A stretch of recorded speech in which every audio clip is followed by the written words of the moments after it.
it's a great event. The fact that it's to support the schools, to give scholarship to kids who cannot pay for school, college, and stuff like that. It's really good, you know. Americans, are we together? We are one. Hey, we are together. We are one. Benganjo, are we together? We are one. Hey, we are together. We are one. Star sisters, are we together? We are one. Hey, we are together. We are one. Star sisters, are we together? We are one. Hey, we are together. We are one. I feel that it is important for them to be connected to Africa so that they can have there should be an eyewitness account of what Africa has to offer to the rest of the world. Because once they have this eyewitness information, if they have this eyewitness information, they're going to demystify a lot of information that especially the Western press has about Africa. So connecting to the motherland Africa is very important so that they can have authentic information. They can have true information about Africa, true information about Cameroon, which is going to reflect who we are as a people, and not just the information they have from people who are biased about Africa.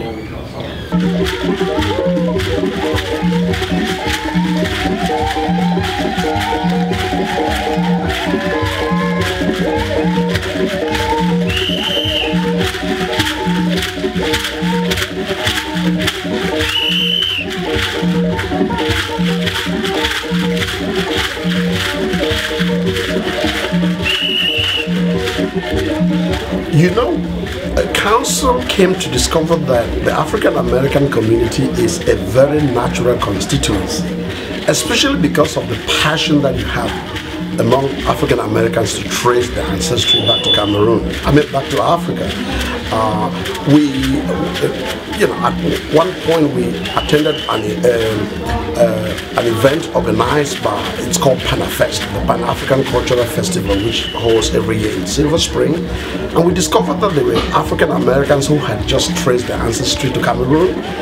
And within that organization, we then came up with the idea of officially welcoming them into the Cameroonian community. And the great thing about it is that it gives these individuals an opportunity to reconnect to the Cameroonian homeland. We now have African Americans whose ancestry originated from Cameroon who are now going to Cameroon. So the Northwest Fons Council facilitates, these exchanges. Myself, in particular, it's my intention to retire within the next few years and return to Cameroon, and what I'm doing is to create an opportunity for any individual who needs land to probably start a business in Cameroon.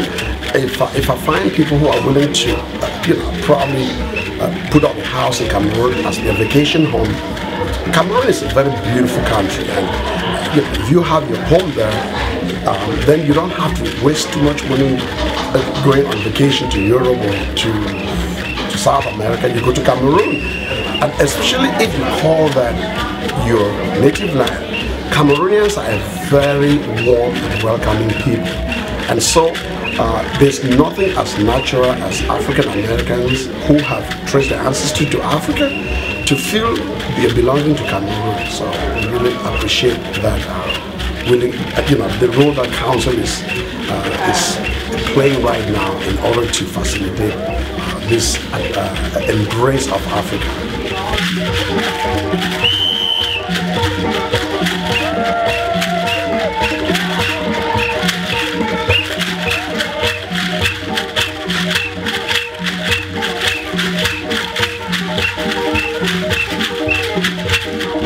About being an African American, which I'm very proud to be, but not knowing where your culture is, not knowing where your ancestors came from.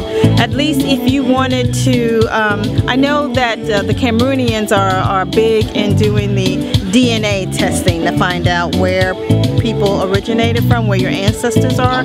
So just the ability to go forth and see where you might have come from, to learn about your heritage is just unbelievable. I mean, I would love to experience that in person. And they're saying in Cameroon, you know, you have the high rises, you have the beach, everything that you have here in America, they have some, but you know, and just like we have poverty here, they have poverty in Cameroon. So we can share, we can, you know, we can definitely grow from our experience being, you know, involved with them. You are raising funds for education for kids to go to school. It's about $50 a year to make sure they continue.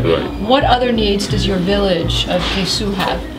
Apart from the educational needs, we also have health hazards.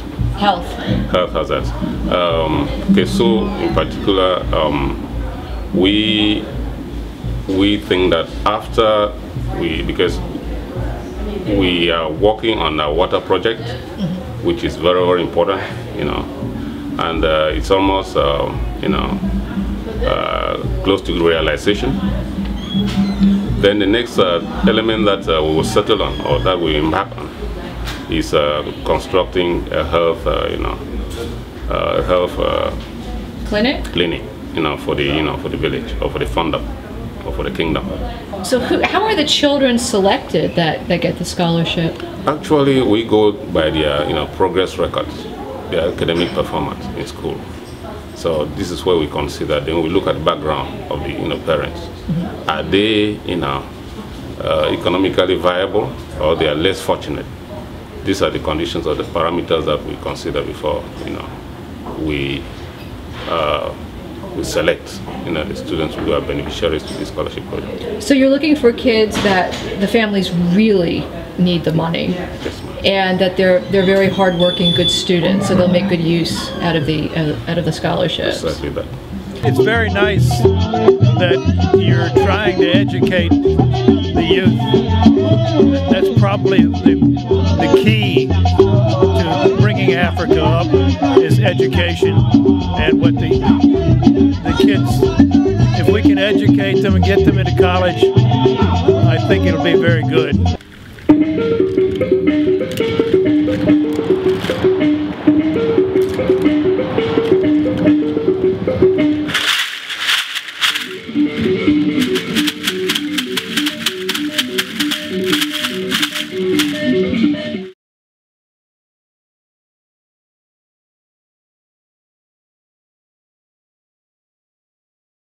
Shirley, this is a sign that she is Cameroonian, and she will take this to the embassy.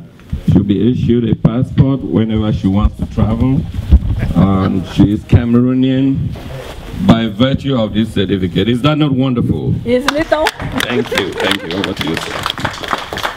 I would like to make this remark before I do the award, that Shirley, when she met council, something clicked in her that this is where I belong.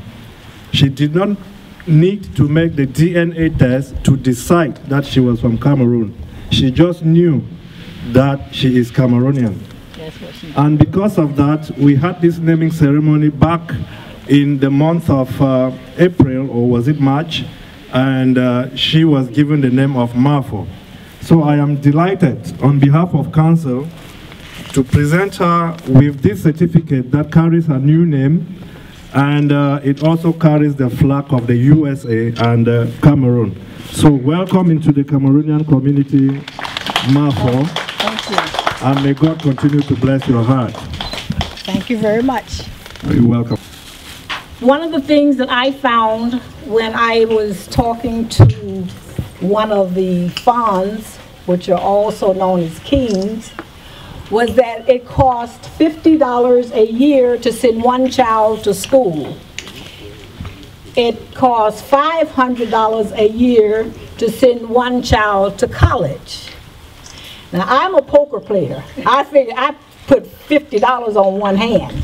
So then I thought how many children I could help educate if I redirected what I did and how I did it. So one of the things I wanted to do was to have a fundraiser so we could raise some funds to send more of the children to school. Personally, I am committed to educating 12 children through high school, followed by college, and 4 in college now. So that is my commitment to Cameroon. So I tell everyone that we need to look at how we do things, and as Maya Angelou said, be a rainbow in somebody else's cloud. And that's what I would like to be, a rainbow in someone else's cloud. And to all our guests, I thank you so much. And one particular person I would like to introduce is Supervisor Cook. And I realize how busy you are, so I definitely appreciate your coming with us. So with that, I would like to introduce to you the Executive Director of the U.S. Northwest Fons Council, Victor.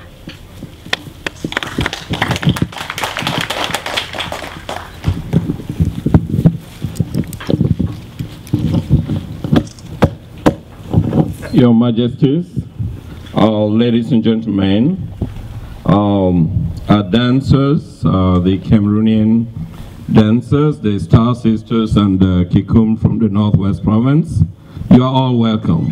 Mapo for us means Queen Mother. She can sit with the queens, she can discuss with the queens, with the kings, and she is certified to do that. The top priority for now is education. When you educate children, you build a nation. I think that African Americans and Africans just need to connect with each other, to have that eye-to-eye interpersonal connection, and to drop the old stories and the old prejudices and misunderstandings. And you will connect. They will connect because they are first cousins. And part of what the U.S. Northwest Fons Council is doing is to find paths for those cousins to find each other again. This time, the Northwest Fons Council happened to be the most reliable because we deliver. Some people are willing to support, but they are doubting whether the money will actually reach the right source, the right beneficiary. So I think the Northwest Fons Council is now acting as a link, as a good link between the American community and the African community. Because when we get what we get, the money is transmitted back to the community. Or have 100%. Videos, 100%. Yeah. And some of these gestures, it doesn't go to our relatives. My brother, my sister, my aunt, or my niece does not benefit some of these scholarships because I'm there to help them. We give them to those who have not been opportune to have somebody abroad or to have someone who is well-to-do to support their education. So that link, the Northwest Fons Council, they are doing that without any injustice. The subjects support the crown, but the crown looks after everybody. It is the responsibility of the king to make sure that everybody is well taken care of.